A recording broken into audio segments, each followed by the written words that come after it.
So growing up, I wanted to be an air hostess, and the reason was because I wanted to travel the world, but not at my expense. So I thought the cheapest way to achieve this would be to work with an international airline. But I soon moved on from that, and here I am today in the rural communities, not even abroad. This is a primary health center in one of the communities in this Uche. My name is Uche. I'm a public health expert. I provide quality healthcare in rural communities. We identify primary healthcare facilities that are not functional, upgrade them, operationalize them, and manage end-to-end facility operations. I've spent a lot of years in the development space, optimizing healthcare systems. So we travel, assess health facilities, understand what their strengths are, what their weaknesses are, what are they struggling with. And in all of these travels and my work, I understood that the primary healthcare space requires a lot of work. There is a huge gap, to be honest. And the unfortunate thing is that the people at these rural communities where most of these primary healthcare facilities are very vulnerable. Community members are forced to seek unorthodox healthcare through the use of herbs and traditionalists, which sometimes puts their lives at huge risks.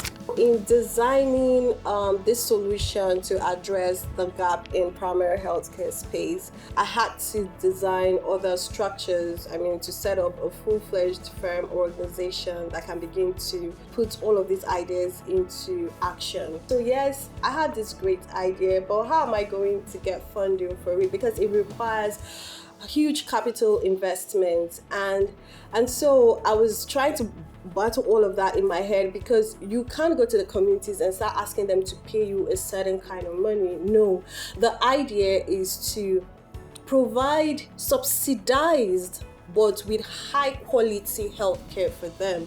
Now, if it's going to be subsidized, someone has to pay for it. How do I network? How do I strategically meet these people? How do I pitch what my ideas to convince them to invest? So I had all of that running in my head, and yes, I met lifts.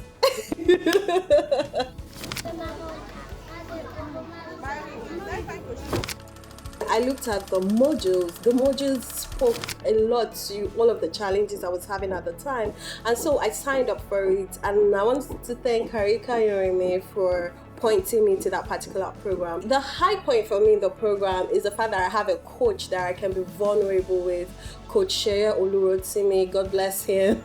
So during the master classes and also the coach sessions, I began to highlight all of my challenges, identify them, and then my coach was very key to some of the progress I've made today. So he identified, if you need to build a successful business, you need to have certain things in place. You must have your business strategy, you must have your operational plan, you must have your SOP, you must have your team. Even if you don't have them now, have an idea who they should be, what level, what skill they should have. So all of those things, you must have them, and you must pen them down, right? So now I had a push. I had someone to push me to pen all of these thoughts down.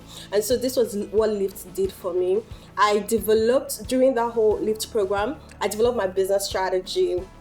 I developed the operational plan, the SOP. I developed the flow charts for every of the roles. It was in developing them, my idea was becoming clearer on how I wanted to, project and run with it. And in addition, my coach highlighted that I need financial literacy skills. All of the skills are helping me better understand my operations. So yes, I have an accountant, but the accountant cannot just come and tell me things. I look at the books and me too, I can understand the numbers.